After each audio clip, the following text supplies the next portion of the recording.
Hey guys, let's take up where we left off in the last lesson. So today we're gonna open our files and see what we need to change. Let's start from the top of the folder.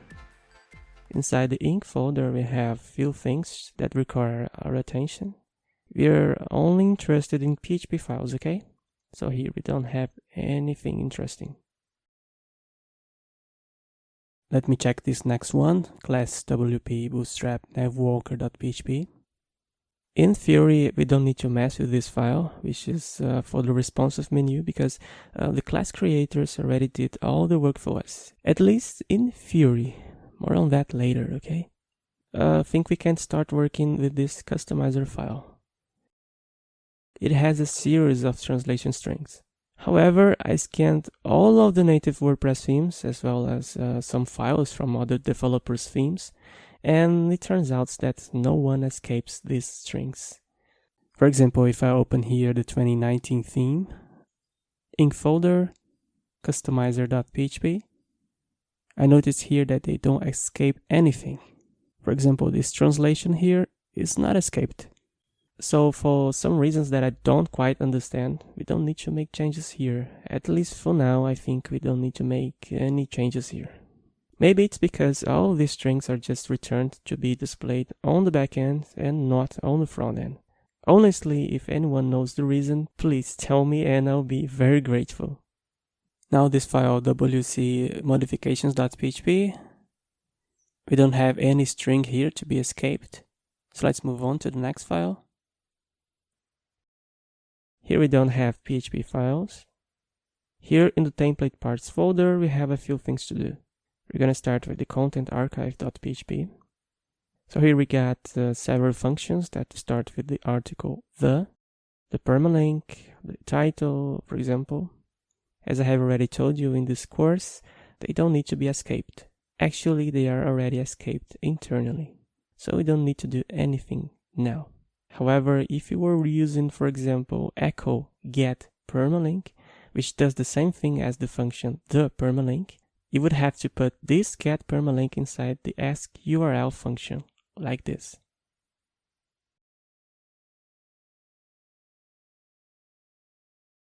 Moving on, here we have translation functions. So let's add the ask HTML here. It's very simple, just do it like this.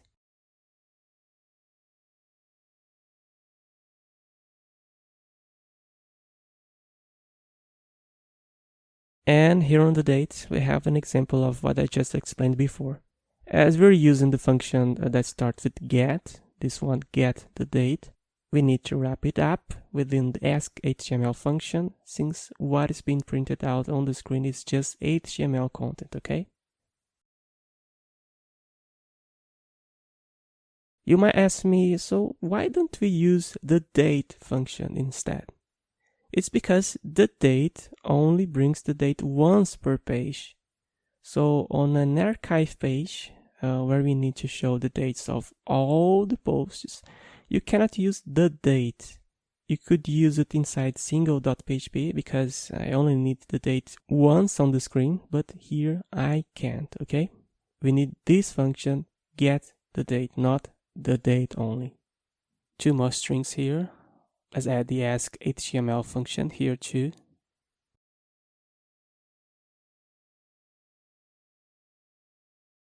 Here at the content page.php, we don't have nothing to do. Content search.php, pretty much the same thing we did in the content archive.php, so let's do it.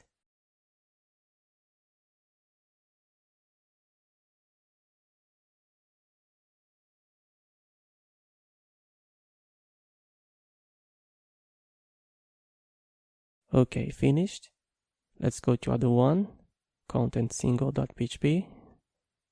This one is very similar to the content archive too. Let's repeat the same process. Actually, we can copy all those changes and just paste in here. And this little translated word here also needs to be escaped. Content.php, the same thing.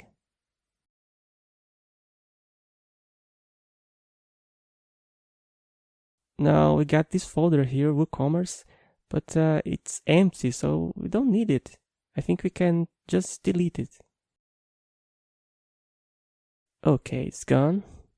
Let's continue here with the 404.php file. Here we got 3 dynamically generated strings. Actually, originally they were just plain text, but when we put this inside the translation functions, they became dynamic strings, right? Here, since we have translations, we can use those escaping functions combined with translation functions. I just add the function ask.html before the translation functions. So _e becomes ask.html_e.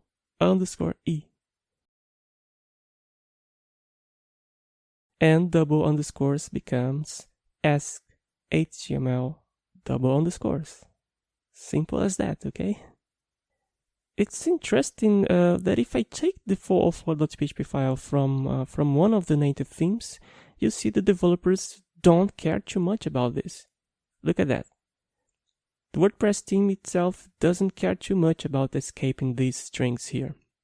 But if you take the underscores theme, for example, which is one of the most popular WordPress themes, you see that here they do worry and really escape all the translation strings. It's weird, but it's true. Here it seems that the WordPress theme itself don't care too much about their own rules. Later on, in the next section of this course, you'll see more about this as we send this theme for review. Okay, let's go now to archive.php. Here we start with a function called the archive title. Do you remember when I told you that functions that start with the are already escaped? So here we don't need to do anything, but we have to add ask.html to these translations here. So let's do it.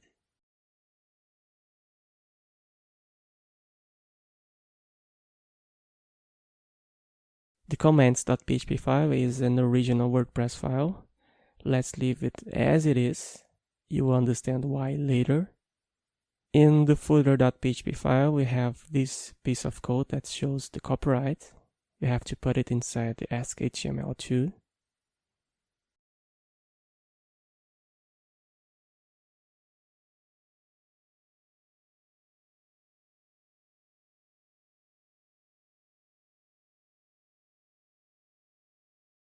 In the functions.php file, we have the menu names.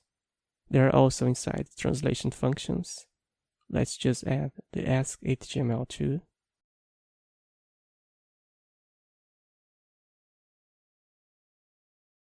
And the same thing for the widget areas.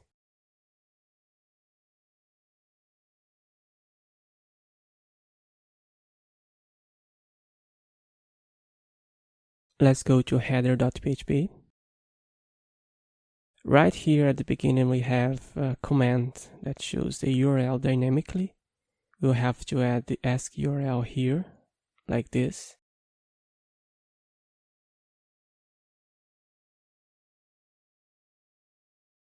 Blog info is another function that doesn't need to be escaped because WordPress already does it by default. So let's leave it the way it is. Here in this piece of code, we have already added the ask URL so that this link can be saved too. But we have translated strings here inside the link. Let's add ask.html here.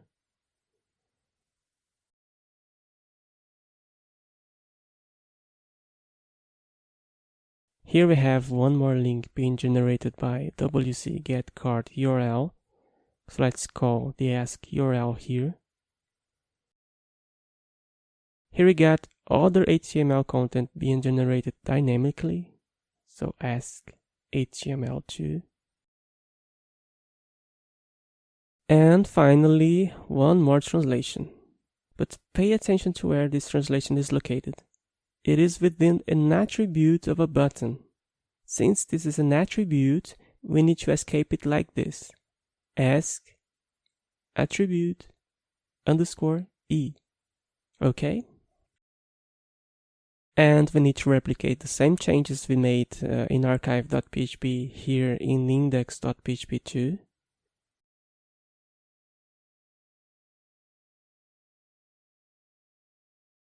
Now let's go to page.php. Nothing here. Let's jump to the next file. Here in search.php we have this translation.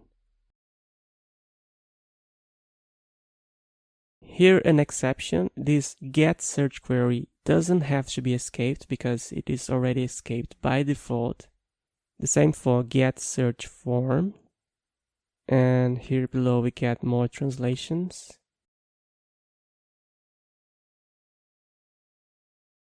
And that's it. Searchform.php is also a copy. Here at sidebar shop.php we have nothing. Not even here in sidebar.php. Single.php. We don't have anything here either. And now let's go to the last file. Template_home.php. The first point of attention here is the slider button URL. We called the URL dynamically here using this variable. So we need to put this portion inside the ask URL.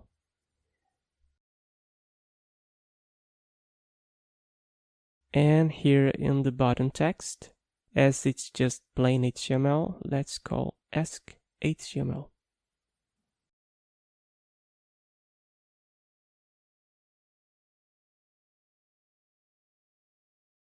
Here at the section titles, we also do the same.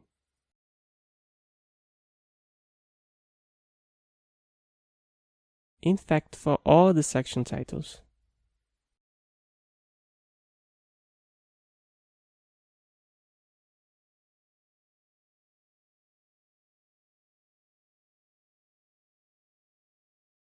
Here in the deal of the week section, in the thumbnail call, although we are using get the post thumbnail, from what I've been reading, we don't need to use any kind of escaping. In fact, if you try, you see that it doesn't work. So we don't need to do anything here. Let's call ask HTML here at the discount value. Here in the translation, here we got a URL. And here's more HTML content. And here too in the product description. Here on the prices.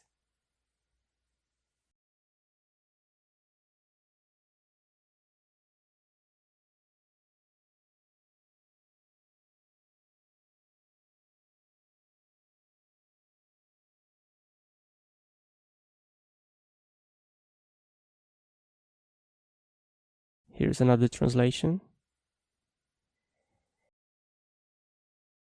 In the last section, we have the title.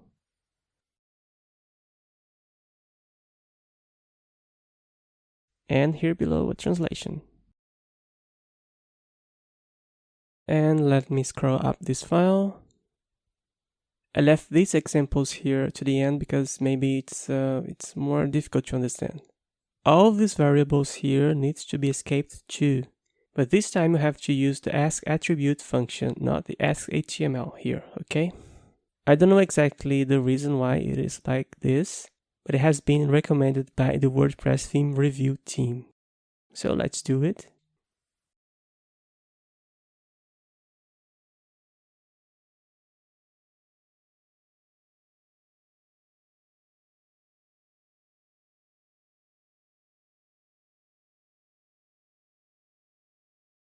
And that concludes our work. I hope you have learned a lot in these classes. As you can see, I have made a huge effort to bring to you as many practical use cases as possible. But I would like to give you 2 tips. The first one, in your day-to-day work, you may find all the special cases which you didn't cover. That's what the documentation is for, okay? If you are in a situation where you don't know what to do, because you need something that is not covered in these lessons, don't hesitate to check out the documentation links I made available to you. The second tip is, once again, never leave everything to the last minute, just like I did now. I am a teacher, so I have my methodologies, and sometimes I leave everything to the last minute for learning purposes. but you don't have to leave security issues to the last minute, especially when developing your themes.